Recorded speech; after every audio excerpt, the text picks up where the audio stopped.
շատ քչերը գիտեն, որ կարող են ստանալ վաղաժամ թոշակը եւ հետնել մի չնչին գումար աշխատեն։ Որ թոշակների դեպքում կարող են աշխատել զուգահեռ Աշխատանքի ժամկետ գոյություն ունի, որ շատ-շատերը դրանից տեղյակ չեն։ Հարց են տալիս. ինչ ունեցված ունեք դուք։ Նման դեպքեր շատ եմ ունենում, որ ասում են, չէ, մենք չենք ուզում մեր գումարից ինքը օգտվի, բայց եթե 10 տարի եւ ավել ամուսնություն կա, օգտվելու են։ Եթե մասնագետը չզբաղվի աշխատանքով, ինչ խնդիրների կարող են բախվել մարդիկ։ Անվճար սեմինար է լինելու եւ հիմնականում իմ բնակավարում եւ Emulation-ի բնակավարում հարցերը կարող են գալ եւ ներկայացնել։ Մենք էլ մեծ սիրով կպատասխանենք։ Armenian CNLA նախագծի առավելություններից մեկն էլ այն է, որ մենք մշտապես ներկայացնում ենք մեր համայնքում ապրող մեր հայրենակիցների համար օգտակար տեղեկատվություն։ Ձեր լեզվով, սիրելի հայրենակիցներ, խոսում ենք ամենակարևորի մասին, ինչից կարող եք օգտվել։ Վերջապես ես ծանոթացել եմ մարդու հետ, մասնագետ, ով ամենամեծ մանրամասներով ներկայացնելու է կենսաթոշակների, պետական նպաստներից օգտվելու բոլոր մանրամասներն ու ներկայիս խնդիրները։ Զրուցակիցս Լիաննա Վարդանյանն է, Benefit Advocate, որ ոչ մի կերպ չի ստացվում հայերեն թարգմանել։ Բարև ձեզ, բարի գալուս ներտաղավար, շնորհակալություն, որ այստեղ եք։ Ողջույն Վրուժ ջան, thank you որ հրավիրեցիք։ Սիրով, մենք ուզում ենք խոսել մեր հայրենակիցների համար ու նրանց լեզվով շատ պարզ հասկանալի, որովհետև վերջին շրջանում բազմաթիվ փոփոխություններ են տեղի ունեցել կենսաթոշակներ տրամադրելու եւ կենսաթոշակ ստանալու կարգի գործընթացներում, ուզում եմ մանրամասները ներկայացնեք ու խնդիրները։ Ամենամեծ խնդիրը, ես վստահ եմ, մեր հայրենակիցների գիտելիքի պակասն է։ Ձեր աշխատանքի մանրամասները նախ ներկայացրեք ու կշարունակենք այդտեղից։ Իհարկե մեծ սիրով, ես արդեն 20 տարի եւ ավել մասնագիտացել եմ այս ոլորտում եւ օգնում եմ մեր համայնքին եւ ոչ մեր համայնքին ստանալ բենեֆիտները, որոնց իրենց հասանելի է, սակայն իրենք շատ ժամանակ ինքնուրույն չեն կարողանում օգտվել այդ ծրագրերից, չիմանալով բավարար ինֆորմացիա եւ ճիշտ քայլերը անելով։ Եկեք նաև դրանք ներկայացնենք, օրինակ ես վերջերս շատ պատահաբար բացահայտեցի, որ գոյություն ունի SDI ծրագիր, որը մարդուն հասանելիք այն գումարն է, որ մարդը կարող է ստանալ, եթե աշխատանքից ստիպված առողջական խնդիրների պատճառով չի կարող իրականացնել նույն աշխատանքային գործունեությունը, որով ստացել է եկամուտը։ SDI-ը բավականին արդյունավետ ծրագիր է մարդկանց համար, օրինակ, ովքեր հոգեբանական խնդիրներ ունեն եւ երկարատև դադար է պետք աշխատանքից, կամ ես կարծեմ մայրության, հղիության բենեֆիտները այլ մի քիչ ավելի տարբեր են։ Նախ ձևերը ներկայացնենք, թե ինչ կենսաթոշակային ծրագրեր կան, որոնցից մարդիկ կարող են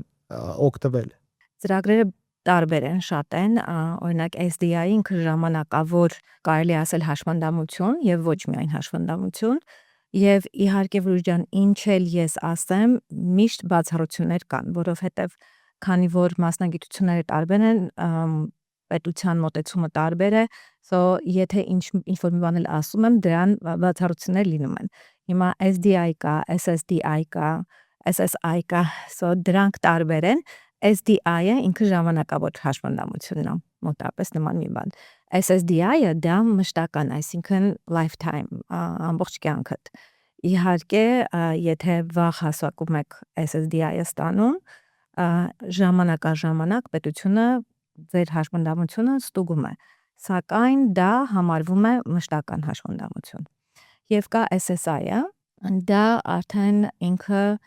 եւ կարող ենք ասել հաշվանդամություն նպաստի միջոցով կամ նպաստ, եւ կարող ենք ասել ուղղակի, ասենք, տարիքային թոշակ կամ հաշվանդամություն, բայց low income, ցածր եկամտով մարդկանց համար է։ Այստեղ նաև վաղաժամ թոշակի անցնելու ծրագիր կա, որը ներկայումս որոշակի փոփոխությունների է ենթարկվել, խնդիրը բենեֆիտներից օգտվելու տարբերակների մեջ է, եթե չեմ սխալվում, ուզում եմ դուք մանրամասները անդրադառնաք, որովհետև ներկայումս եթե ժամանակին մարդիկ կարող էին վաղաժամ գնալ օրինակ թոշակի եւ ստանալ, կարծեմ թե նույն թոշակը, հիմա այդ գումարը զգալիորեն նվազեցվել է։ Սխալ եմ թե ճիշտ։ Ճիշտն ասած, չէ, օրենքները միշտ համարյա թե նույնն են եղել։ Վաղաժամ թոշակը 62 տարեկանում է, իսկ հենց տարիքային թոշակը 67 տարեկանում է։ Իհարկե, մասնագիտություններ կան, որ շատ ավելի վաղ են անցնում թոշակի, ինչպես նախորդ նաև ասել եմ, DMV-ում աշխատողները, ոստիկանության համար աշխատողները երկաթգծերում, այսինքն տարբեր են նորից բացառություններ կան, բայց հիմնականում 62-ը վաղաժամն է, 67-ը հենց ճիշտ ժամանակին։ Շատ քչերը գիտեն, որ կարող են ստանալ վաղաժամ թոշակը եւ հետնել մի չնչին գումար աշխատեն։ Բոլորին թվում է, թե եթե ստանում են ինչ-որ մի տեսակի թոշակ կամ կեսաթոշակ, ուրեմն չեն կարող աշխատել, դա սխալ է։ Կա Որ որոշ դեպքում գումար, կարող են, որ թոշակների դեպքում կարող են աշխատել զուգահեռ։ իհարկե SSI պարագայում չեն կարող, էլի կարող են, բայց շատ այնտեղ կոպեկները համարյա թե, իսկ SSDI-ի եւ early retirement, full retirement այդ դեպքերում կարող են աշխատել, սակայն նորից գումարների տեսակներ կան, չափեր կան գումարների, կա ինքը համարվում է ticket to work։ Դա նշանակում է, որ Social Security-ն ձեզ թույլ է տալիս փորձեք աշխատել, եթե կստացվի, արդեն կգնաք աշխատանքի, սակայն 9 ամսվա ոնց որ working period կա, այսինքն աշխատանքի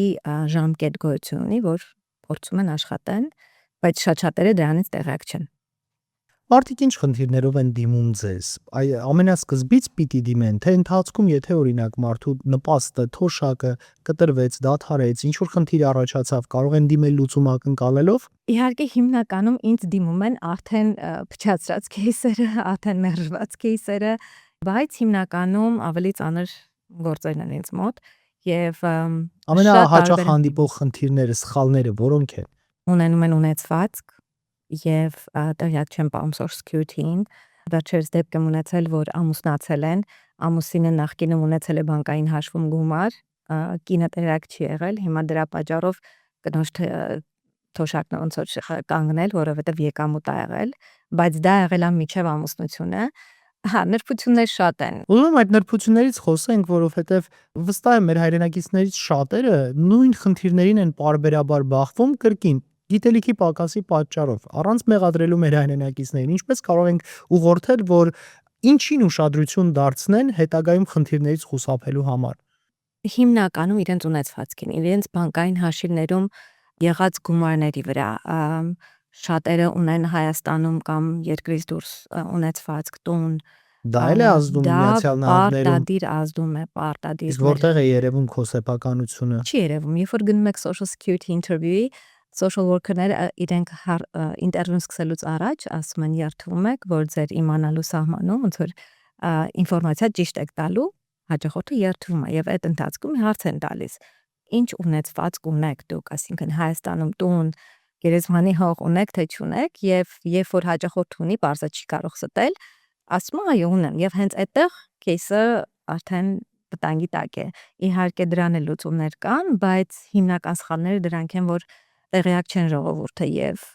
արդեն պետք է հայտնեն, իսկ դա համարվում է ունեցվածք։ Social Security-ն ասում է, օքեյ, գնացեք, վաճառեք, այդ գումարը ծախսեք, հետո եկեք դիմեք։ Քանի որ սա նպաստի նման մի բան է։ Ես խոսում եմ SSI-ի մասին իհարկե։ SSDI-ը լիմիտ չունի, կարող եք մինչև միլիոնի չափ ունեցվածք ունենալ, դա խնդիր չկա։ Իսկ ինչպես կարող են մեր հայրենակիցները իմանալ նախ, որ նպաստին կամ թոշակին են իրենք ենթակա եւ կամ ըստ դրա արդեն կազմակերպեն իրենց թղթաբանությունը։ Նաև Ռուժան, կան կազմակերպություններ, Social Security-ն, DPSS-ը, իրենք այն կազմակերպություններն են, որ պետք է ժողովրդին օգնեն։ Սակայն ինչի համար ենք մենք, որ այդ կազմակերպությունները հիմնականում ավելի ի վնաս հաճախորդի են աշխատում, քան օգուտ են տալիս։ Դրա համար մենք մասնագետներս կանք եւ կան մեր օֆիսները, որ օգնենք միջև գործերը դիմելը, մի հատ գոնե ինտերվյու անենք, մի հատ խորհուրդ տանք, որ չսխալվեն, որովհետև ճակատագրական սխալներ են լինում։ Մեր հայրենակիցներից շատերը օրինակ եւ ոչ մեր այստեղ շատ տարածված մշակույթ է օրինակ ունենալ գերեզմանի հողը նախապես։ Դուք նշեցիք մի քիչ առաջ ձեր խոսքում, որ դա հնարավոր է որևէ տեսակի թոշակի կամ նպաստին վնասի, բախվել եք նմանատիպ խնդրի։ Կա պրակտիկայում խնդիր, երբ մարդը իր ապագան պլանավորելու պատճառով արդեն ունեցել է։ Եվ ո՞րն է դրա լուծումը։ Վաճառեք, գումարը ծախսեք, հետո եկեք դիմեք։ Եվ ընդհանրապես ցանկացած, եթե եկամուտի գումարը, այսինքն եթե գումարի չափը բարձր է, օրինակ գերեզմանի հողը արժե օրինակի համար $10,000, social security-ն հատուկ հաշվարկ ունի այդ $10,000 ինչպես ծախսես կամ ինչի վրա ես ծախսեր պետք է ներկայացնել, որ social security-ն վերականգնի ձեր SSI-ը կամ պետք է 3 տարի անցնի։ Իհարկե 10,000-ի դեպքում 3 տարի սպասելու կարիք չկա, բայց մեծ թվերի համար հիմա դեպք եմ ունեցել հաճախորդս տուն առել, բավական մեծ գումար է եղել հաշվի մեջ։ 3 տարի հետո դա զրոյանում է եւ հաճախորդը կարող է նորից դիմել։ Դուք նշեցիք, որ որպես մասնագետ նաև գրասենյակային պայմաններում կարողանում ու կազմակերպում եք խորհրդատվությունը, ես գիտեմ, որ աշխատում եք իրավաբանի վերահսկողությամբ, ինչը շատ կարևոր է այս պարագայում ու մեր հեռուստադիտողներից, հետևորդներից բոլոր նրանք, ովքեր ինձ ճանաչում են, գիտեն, ես միշտ փորձում եմ գտնել այնպիսի մասնագետների, ովքեր բացառիկ պատասխանատվություն են կրում իրենց հաճախորդների նկատմամբ եւ նրանց գործերի վերաբերյալ ուրիշ սրտացավություն ունեն։ Դա նկատել եմ ձեր պարագայում, նաև ուսումնասիրելով որոշակի հարցազրույցներ, ուզում եմ հատուկ շեշտել, սիրելի հեռուստադիտողներ, որ Լիանա Վարդանյանի մոտ միանձնյա աշխատանքային գործընթաց չէ, դա իրավաբանական վերահսկողությամբ է տեղի ունենում, ինչը նպաստում է ամբողջական, գրեթե կատարյալ քեյսերի պատրաստմանն ու դիմելուն։ Ինչ գործընթաց է ձեզ մոտ գալ խնդրին լուծում ստանալը, կնկարագրեք ամբողջ գործընթացը։ Իհարկե, ամենաառաջինը հենց խորհրդատվությունն է։ Հաճախորդի գործը պատրաստ է ներս տալու, թե ոչ։ Ունենում եմ кейսեր, որ ընդհանրապես պատրաստ չէ кейսը ներս տալու եւ ունեցել եմ դեպք, որ ես հաճախորդին ասացի, որ գիտես, մեզ գոնե չկա բավարար առողջական խնդիրներ, որպեսզի кейսը ներս տանք։ Кейսը 100% մերժվող кейս է։ Ես իրեն փորձեցի պատրաստել, որ գոնե 1 տարի այցելի դոկտորների кейսը պատրաստ լինի, ունի առողջական խնդիրներ, ոնց որ բայց բժիշկները պետք է հաստատեն, թղթերի վրա դա պիտի հաստատվի։ Չլսեց ինձ։ Գնաց մեկ ուրիշ մասնագետի մոտ եւ кейսը մերժվեց։ Հետ եկավ ինձ մոտ արդեն մերժված։ Միևնույն է, էլի մենք այդ մի տարին պիտի սպասենք, այսինքն այս պարագայում արդեն կորցրեց 2-3 տարի։ Ամենակարևորը, որ մասնագետը հասկանա այդ գործը պատրաստ է ներս տալու, թե ոչ։ Իհարկե հիվանդություններ կան, որ հենց իրենք իրենցով էլ կարող են դիմել, որտեղ արդեն պարզ այդտեղ դրված է հիվանդությունը, բայց кейսեր կան, որ այդքան պատրաստ չեն եւ ցանկալի է մասնագետը հասկանա եւ անմիջապես չվերցնի ու գործը ներս տա ու ըստ քմաջույքի կանցնի չէ։ Իսկ ինչ խնդիրներ կան, որ նոր ժամանակներին են բնորոշ այս փոխվող իմիգրացիոն ճգնաժամի ֆոնին, ինչ որ փոփոխություններ եղել են կենսաթոշակային ֆոնդերում։ Social security-ին փոփոխություններ չեն եղել, նույնն են, դե ամեն տարի ինչ որ թվերի աճ կա, շատ տարիներ առաջ թվի անկում կար, բայց փոփոխություն, իհարկե էլի փոփոխություն չկա, ուղղակի մեր համայնքում խոճապ կա։ Քանի որ այսն է մեջտեղ դուրս եկել, դեպորտներն են մեջտեղ դուրս եկել, մարդիկ վախենում են, մտածելով, որ եթե ես այս պրոգրամներին դիմեմ, դատավորը ինձ դեպորտ կանի, որովհետև պետությունից օգտվում են։ Իհարկե ես խորհուրդ կտամ այդպես չմտածել, որովհետև ես էլի եմ ասել, հիվանդությունը տարիք չի հարցնում եւ ոչ ոքս ապահովագրված չենք հիվանդություններից։ Այսինքն այդ պրոգրամը հենց այն մարդկանց համար է, ովքեր որ ձեռք են բերում հիվանդություններ կամ տարիքային 65-ից վերև են, ծրագիր կա, որ նահանգներն են տալիս, ոչ բոլոր նահանգները եւ միգրանտները կարող են այդ ծրագրերից օգտվեն, հենց իրենց համար է այս ծրագիրը։ Քաղաքացիները արդեն քաղաքացի են եւ օգտվում են social security-ից, բայց CAP-ի ծրագիրը հենց միգրանտների green card-ով, հովանավորներով այդ մարդկանց համար է ստեղծված։ Եվ եթե ենթադրենք այս պարագայում green card ունեցող հայերը ցանկություն ունենան օգտվել որոշակի նպաստներից, պիտի զգուշաբար ընտրեն, թե կարող են ազատորեն ընտրել, եթե որ համապատասխանում են կստանան, թե ինչ պիտի անեն, այսինքն խոճապ, քանի որ նշեցիք, ուզում եմ նաև մեկնաբանությունը մի քիչ ավելի պարզ նաև ներկայացնել, բոլոր նպաստներին ու ծրագրերին է դա վերաբերվում, թե այնուամենայնիվ կան ծրագրեր, որոնցից օգտվելը միգուցե վնասի, թե դա միֆ է։ Նայեք, ցանկացած cash ծրագիր, ես նկատի ունեմ նահանգային, ինքը համարվում է պետության բեռ։ Նայած պետության որ կողմից ես դա նայում։ Իհարկե հենց CAP-ի ծրագիրը հենց իմիգրանտների համար է, green card-ով մարդկանց համար է, հովանավորներով մարդկանց համար է, եթե այս մարդիկ չլինեն, այդ ծրագիրը չի գործի։ So, եթե ծրագիրը ստեղծվել է, ուրեմն ստեղծվել է այս մարդկանց համար, ինչի են արգելում, ես էլ չեմ հասկանում։ Հիմնական մեր իրավաբանները չեն թողում, որ մարդիկ դիմեն այդ ծրագրերը։ Խոսեցինք խոճապի մասին, իմիգրացիոն ճգնաժամի պայմաններում, ես վստահ եմ կլինեն նաև ուրիշ խնդիրներ, որոնք տարածված են մեր հասարակության մեջ այստեղ, բայց այդքան էլ իրականության չեն համապատասխանում։ Ուզում եմ առանձնացնել եւ մասնագիտորեն անդրադառնալ այդ խնդիրներին, էլ ինչ կա, որ մեր հայրենակիցները օրինակ հիմա պիտի իմանան։ Նաև հովանավորներով кейսերը, գործերը կան, որ իրականում չեք կարող օգտվել, բայց կա, որ կարող եք օգտվել։ So, նորից բացառություններ կան եւ ամեն кейս իր յուրահատուկ մոտեցում ունի։ Շատերը վախեցած են, որ հովանավորով են եւ չեն դիմում, բայց իրականում կարող են դիմել։ Իհարկե, նայած հովանավորի կարգավիճակին, նայած кейսի կարգավիճակին, բայց դա էլ շատ վախեցած հայրենակիցներ ունենք։ Վերջի շրջանում շատ են նաև ամուսնալուծությունների թիվը։ Ես ուզում եմ իմանալ այս ոլորտում դուք անելիք ունեք թե ոչ, որովհետև որքանով ես տեղյակ եմ, դրանք նպաստների տրամադրումը, թոշակների ստանալը միգուցեև ազդեցություն ունենում են ամուսնալուծությունների ժամանակ։ Խնդիրներ կարող են առաջանալ այդտեղ։ Չէ, հիմնականում իմ ոլորտում, իմ բնագավառում նման խնդիրներ չկա, ամուսնալուծություն լինի կամ չլինի, անհատին են գումարը վճարում եւ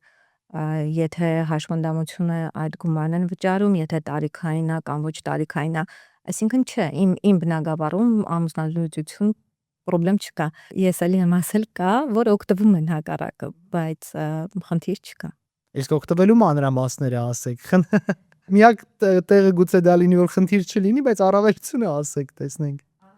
Նպաստենք ամուսնալուծությունների։ Այսինքն դեպքեր են լինում, որ մի զույգը ունի բավարար աշխատանքային կրեդիտներ եւ գումար հավաքված ու տարիքը որ հասնի, արդեն ինքը մեծ գումար է ստանալու, եւ արդեն ամուսնալուծվել է եւ այդ գումարը զույգն էլ պետք է ստանա, բայց ինքը չի ուզում։ Սակայն ուզի կամ չուզի Social Security-ն վճարելու է։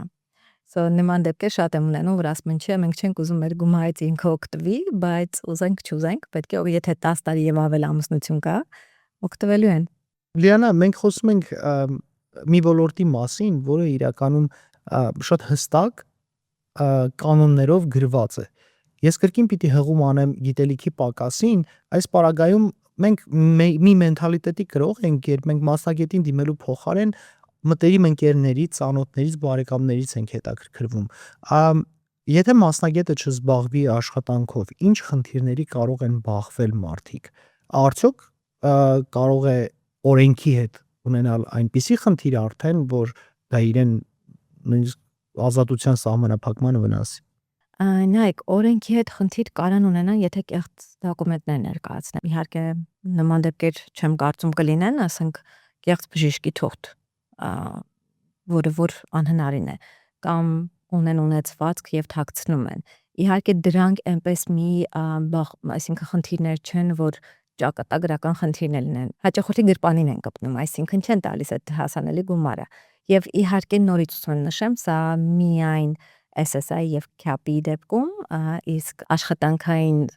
թոշակի դեպքում այդ խնդիրը չկա, որովհետեւ դուք աշխատել եք եւ ձեր աշխատածն եք հիմա ստանում, այդ դեպքում ոչ մի տեսակի խնդիր չկա։ Ուղղակի կեղծ փաստաթղթեր չներկայացնեն, դա է կարևորը։ Եվ ամենակարևորը նաև սիրելի հեռուստադիտողներ, միշտ արժևորեք մասնագետի աշխատանքը եւ փորձեք մասնագետի օգնությամբ որևէ փաստաթղթային հարց լուծել, որովհետեւ պատասխանատվություն կրողը ի վերջո մասնագետն է եւ նա կարող է ձեզ օգնել ու նպաստել, որ որևէ խնդիր չունենաք օրենքի հետ։ Ու եթե հարցեր ունեք, խնդրում եմ ուղղեք այդ հարցերը մեկնաբանությունների բաժնում, ես վստահ եմ Լիանան պատրաստակամ է պատասխանել բոլորիդ հարցերին, ընդ որում դուք առաջիկայում ունեք նաև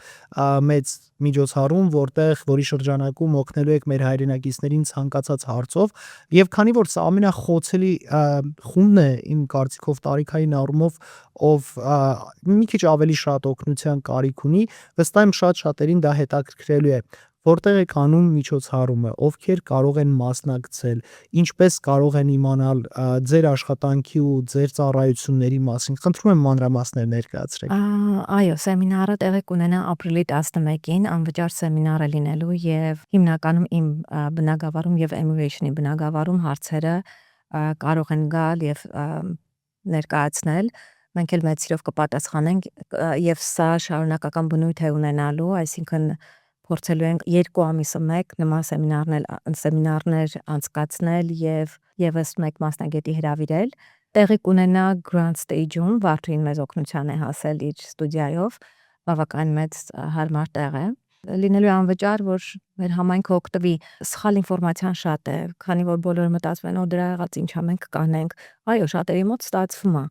Իսկ ու մոտ էլ որ չի ստացվում, արդեն ժամանակի խնդիր է դառնում, որովհետև եթե սխալ ձևով case-ը ներս են տալիս եւ մերժվում է, արդեն դա հաստատելը 2-3 տարի տևում է։ Ցանկալի է անգամ եթե չեք ուզում մասնագետը ձեր գործը ներս տա, գոնե խոսեք։ Օրինակ իմ դեպքում ես մեծ սիրով ինֆորմացիան տալիս եմ եւ ասում եմ, որոշումը ձերն է, դուք ուզում եք ինքնուրույն արեք, ուզում եք իմ միջոցով, բայց գոնե ուղղություն տալիս եմ։ Զրույցը որպեսզի ավարտենք կրկին օգտակար տեղեկատվությամբ, ուզում եմ եւս մեկ անգամ ձեր խոսքը լսել, թե ինչ հարցերով կարող են դիմել մեր հայրենակիցները ձեզ եւ կոնկրետ ինչ հարցերի պատասխաններ կարող են ստանալ, երբ մասնակցեն ապրիլի 11-ի ձեր նախաձեռնությանը միջոցառմանը։ Իմ պարագայում